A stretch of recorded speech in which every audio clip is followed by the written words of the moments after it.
Well, thank you for joining us this morning. I'm going to read to you a prepared statement.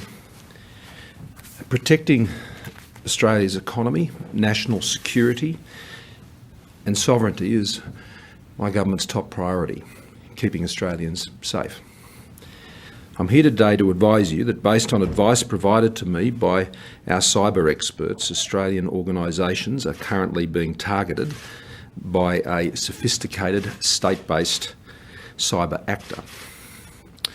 This activity is targeting Australian organisations across a range of sectors, including all levels of government, industry, political organisations, education, health, essential service providers and operators of other critical infrastructure.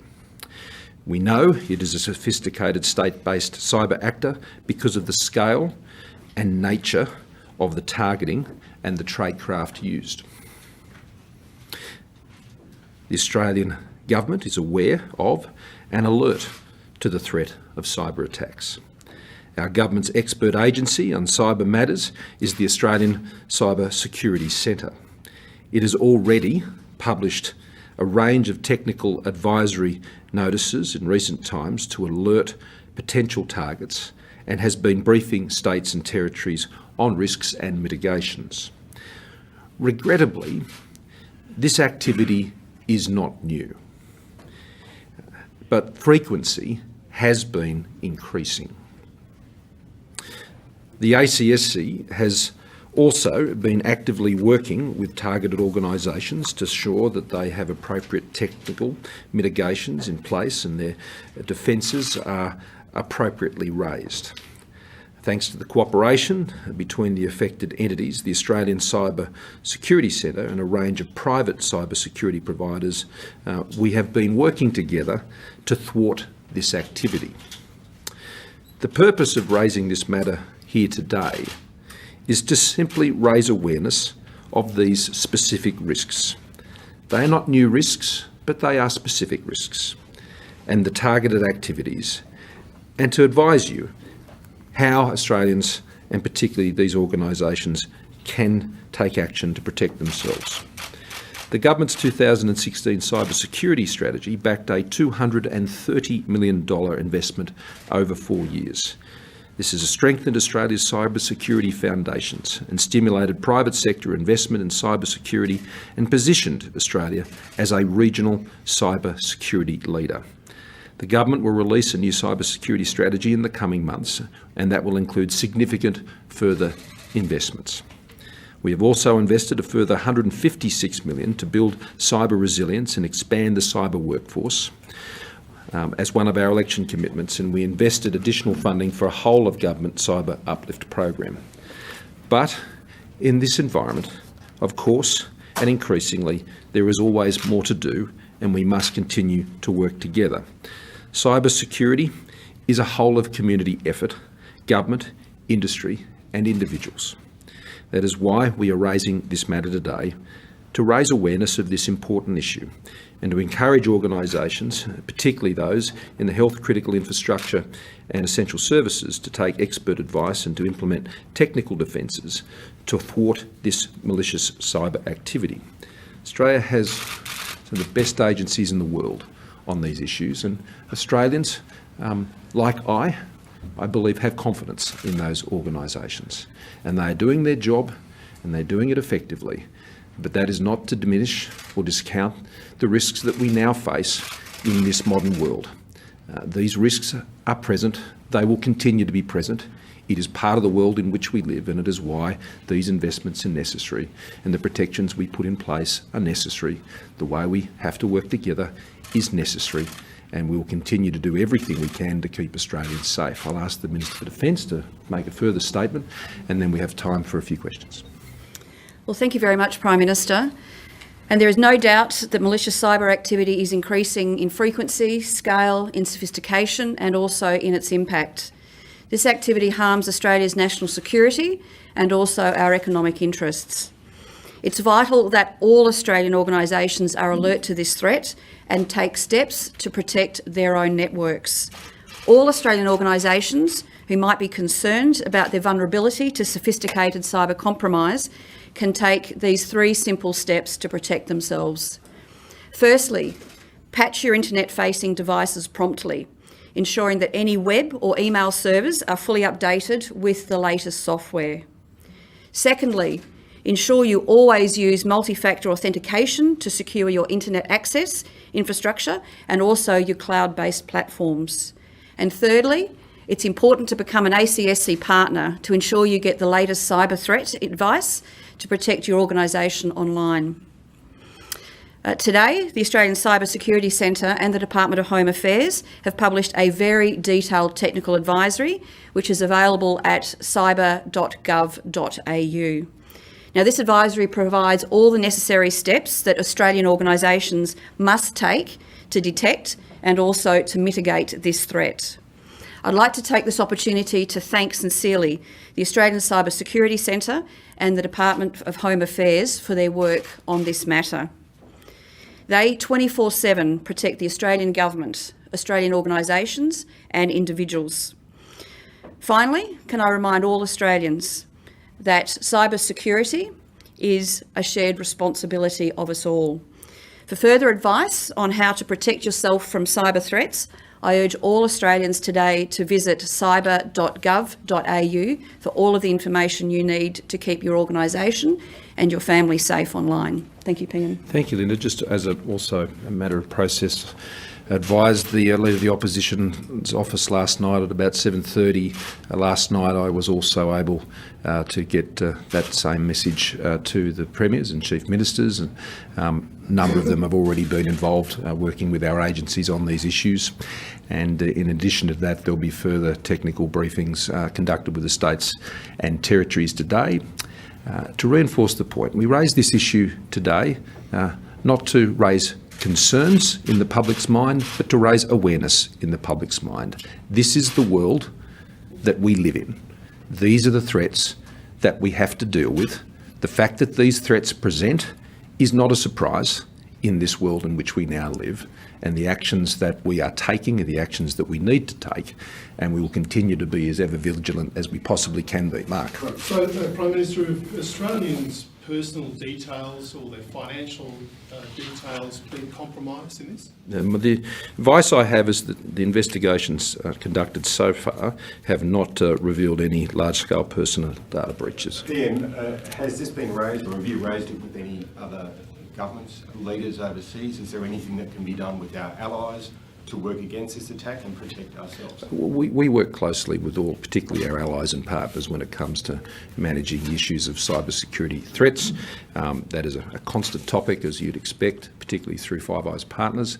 I spoke to Boris Johnson last night about a range of matters, including this one, and there are other engagements with our partners and allies on this overnight. Ian, which state was it, and if you won't tell us that, is this the action of a friendly nation? I'd simply say this, and that is the threshold for public attribution on a technical level is extremely high.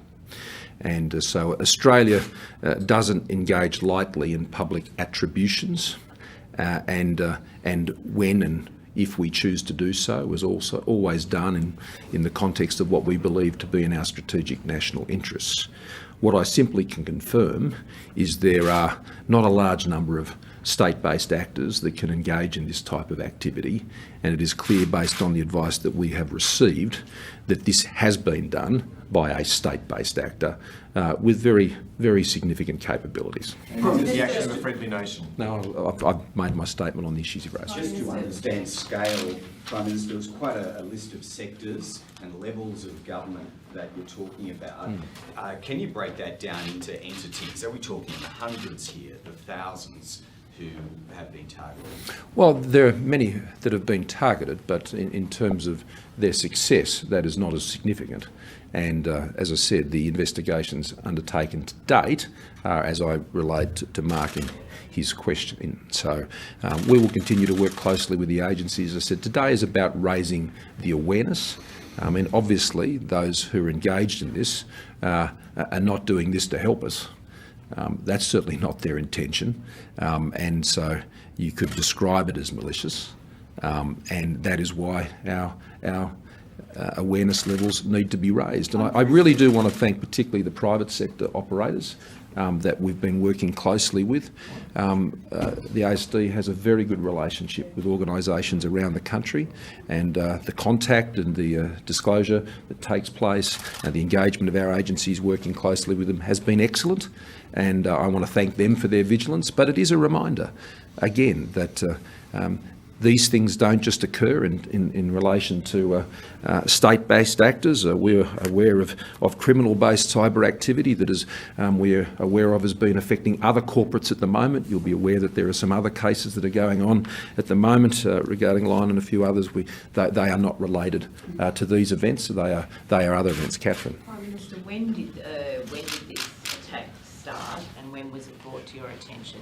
And also, you said you're raising it to raise awareness in the community and business and governments, but is there something about the scale of this attack that is unprecedented? Well, I don't know if I'd use that word. As you recall, some time ago, I spoke of these issues in the Parliament, and this is ongoing activity. It hasn't just started. This is a constant threat to Australia, as it is to many other nations, and you'd be aware of many other nations having highlighted similar activity in their jurisdictions. So this has been a constant issue for Australia to deal with. And so I wouldn't say that there's been any one event or any one instance. I mean, we have been dealing with cyber security threats from state-based actors for some time, and I've alerted the public to that before. So it has been an issue of ongoing management, defence and cooperation, working with private operators, other governments, all levels of government and other organisations. Just to follow that up, PM, has it intensified in the last week or month? Is it like, what has prompted you to make Well, as I said in my statement, I said the frequency has been increasing, and its frequency has been increasing. what time frame? Over many months. You say we haven't sort of reached the threshold for public attribution. That's not going to stop people speculating it's China, particularly in light of their anger and trade retaliation and things like that for your advocacy of an inquiry into coronavirus. What do you say to people who will link it to China, who will naturally think it is China, given they have form in this field? Well, I can only say what I've said. The Australian government is not making any public attribution about these matters. We, though, are very confident that this is the actions of a state-based actor. We have not gone any further than that. I can't control what speculation others might engage in on this issue or, frankly, or any other.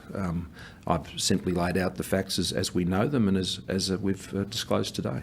Obviously, you're not going to reveal which state-based actor, but to confirm, do you know which state this is coming from? Well, as I just said, the threshold for attribution on these issues is very high. I'm asking you, do you know Well, where it's coming from? this is my answer. I'm saying the threshold for being able to answer your question along those lines is very high.